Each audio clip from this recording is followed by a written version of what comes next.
पृथ्वी से 30 मीटर की ऊंचाई पर है और इसकी डोर पृथ्वी से 60 डिग्री कोण बनाती है, तो डोर की लंबाई ज्ञात करना है।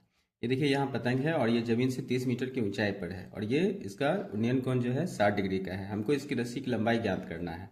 तो हम जानते हैं कि ये लंब है और यह जो है कर्ण है। तो लंब बटे कर्ण किसमें होता है, तो साइन में होता है। तो हम यहाँ लगाएंगे साइन 60 डिग्री, तो हो जाएगा लंब यानी 30 है और इसका कर्ण ये जो है हम इसको मान लेते हैं x, तो बटे में हम x लिखेंगे और जानते हैं हम लोग साइन 60 डिग्री का मान जो होता है वो √3/2 होता है। बराबर में हम 30/x लिखेंगे और इसको क्रॉस मल्टीप्लिकेशन करेंगे।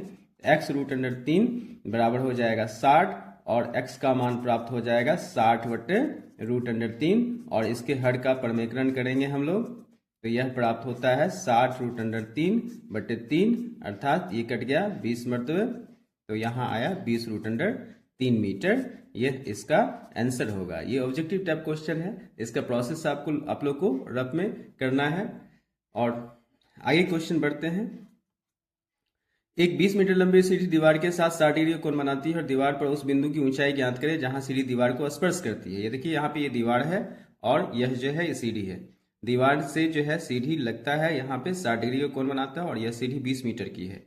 हमको इस दीवार की ऊंचाई ज्ञात करनी है। तो यहाँ हम देखते हैं कोण जबकि यहाँ है तो भी यहाँ ये जो है कर्ण हो गया और इस कोण का लगा हुआ संलग्न भुजा है, तो संलग्न भुजा बटे कर्ण यह जो होता है कॉस में होता है, तो हम यहाँ पे कॉस 60 डिग्री का प्रयोग करेंगे। कॉस 60 डिग्री इक्वल टू होता है आधार यानी AB बटे कर्ण यानी AC, और हम यहाँ पे cos 60 डिग्री का मान जानते हैं साइन 30 डिग्री के बराबर होता है और साइन 30 डिग्री का मान 1/2 होता है और AB का मान कुछ नहीं, तो हम AB का AB लिखेंगे, पर AC का मान जो है यहाँ पे 20 दिया हुआ है, तो इसको क्रॉस मल्टीप्लिकेशन करेंगे तो 2AB इक्वल टू 20 होगा और AB का मान 20/2 कट गया 10 मरतबे, तो AB का मान हो गया 10 मीटर। अतः ये जो दीवार जो लगेगा वो होगा 10 मीटर का। देखता है कि दिन के समय एक भवन की परछाई की लंबाई समय समय पर बदलती रहती है। वह यह भी अवलोकन करता है कि यह अलग अलग समय पर सूर्य की स्थिति बदलने के कारण हो रहा है। तो क्या होता है कि सूर्य की स्थिति बदलेगा तो छाया की लंबाई जो है वो बढ़ेगा या फिर घटेगा। इस जानकारी के आधार पर उत्तर दें कि यदि भवन की ऊंचाई और उसकी परछाई की लंबाई का अनुपात √3:1 है तो सूर्य का उन्नयन कोण ज्ञात करना है। यहाँ का उन्नयन कोण ज्ञात करना है हमें। ये सूर्य है और यह जो है इसकी परछाई जमीन पे है।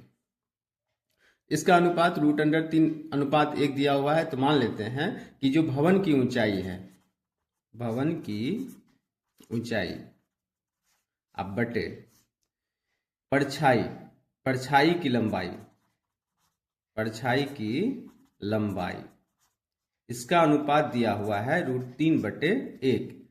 ठीक है, तो इसकी अनुपातिक राशि को हम लोग क्या लगाते हैं, इसमें k लगाते हैं। अब हम यहाँ पाते हैं कि यह जो है लंब है और यह जो है आधार है, तो लंब बटे आधार tan में होता है, तो हम यहाँ प्रयोग करेंगे tan थीटा का। tan थीटा इक्वल टू होता है लंब यानी AB बटे आधार हो जाएगा इसका BC, तो tan थीटा इक्वल टू हो जाएगा यहाँ पे √3k, AB का मान √3k अब बाय BC यानी k लिखेंगे हम यहाँ पे हर में, तो k से k कट गया, तो √3 होता है यहाँ पे, तो tan थीटा इक्वल टू √3। तो थीटा का कौन सा मान √3 है, तो थीटा का हम देखते हैं, थीटा का 60 डिग्री का मान जो है वो √3 है। किसके लिए, tan के लिए। tan में 60 डिग्री का मान जो है वो √3 होता है। इस तरह से tan यहाँ उन्नयन कोण जो होगा इसका, सूर्य का उन्नयन कोण, वो आंसर होगा 60 डिग्री। अगला इसी क्वेश्चन है, यदि सूर्य का उन्नयन कोण 45 डिग्री है तो भवन की ऊंचाई और उसकी परछाई की लंबाई का अनुपात ज्ञात करना है।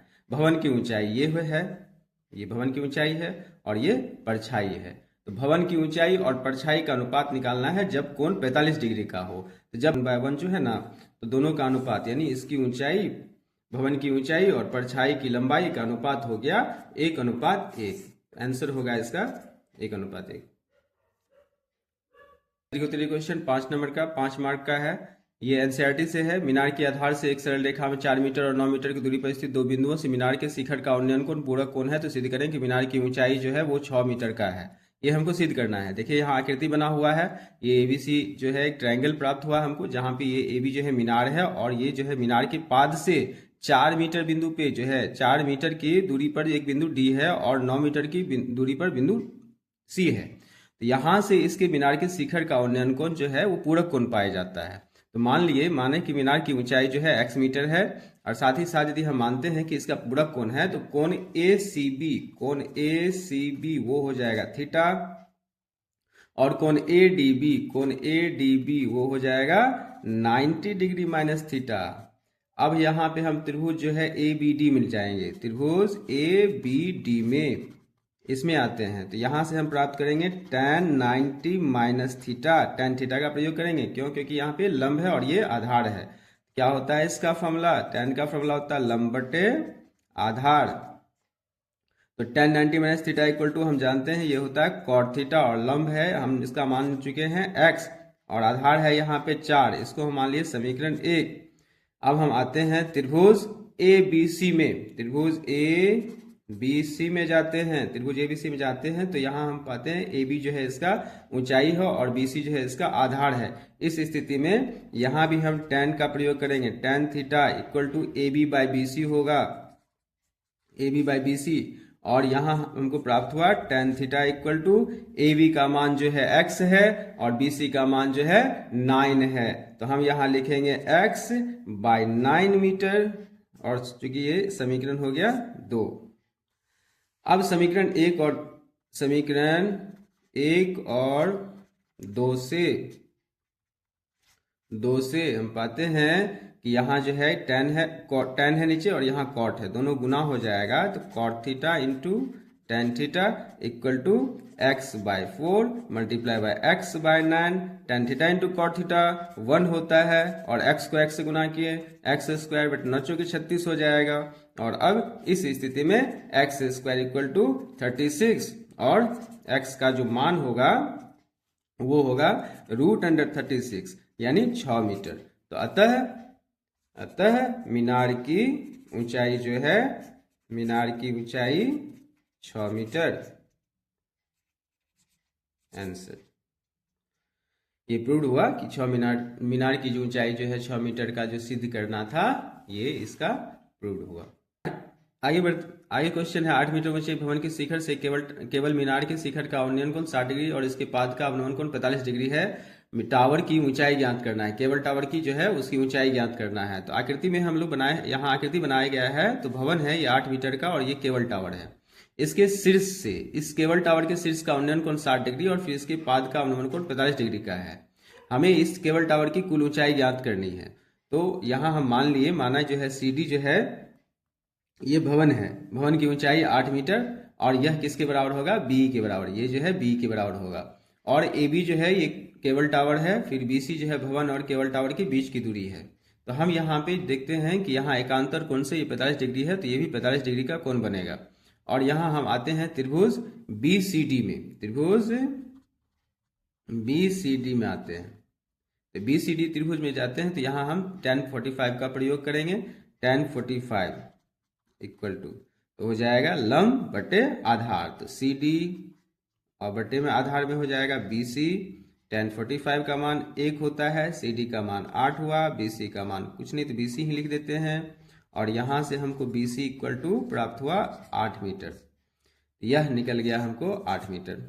अब यदि यह 8 मीटर का है तो यह भी 8 मीटर का होगा इसके सामने की, क्योंकि ये समांतर है और ये 8 मीटर, तो समांतर रेखाओं के बीच की दूरी समान होता है। तो ये 8 मीटर तो ये 8 मीटर। अब हम आते हैं त्रिभुज AED में, त्रिभुज AED में जाते हैं। फिर यहाँ tan 60 डिग्री का प्रयोग करेंगे तो tan 60 डिग्री इक्वल टू हो जाएगा AE by ED, AE by ED लिखेंगे। tan 60 डिग्री का मान √3 होता है, AE जो है कुछ नहीं है AE का AE और ED का मान जो है मेरे पास 8 मीटर का है। यहाँ क्रॉस मल्टीप्लिकेशन करते हैं तो AE का मान जो होगा वो प्राप्त होगा 8√3 मीटर। इस तरह से हमको AE प्राप्त हो गया। तो अतः केवल टावर की जो कुल ऊंचाई होगा, ऊंचाई वो हम बोलेंगे AE plus EB, AE plus EB। AE का जो मान है मेरे पास वो 8√3 है, 8√3, और EB का जो मान है वो है 8 मीटर। तो इस तरह से 8 कॉमन आ रहा है, तो यहाँ यदि हम 8 कॉमन लें तो हो जाएगा √3 + 1 मीटर आंसर।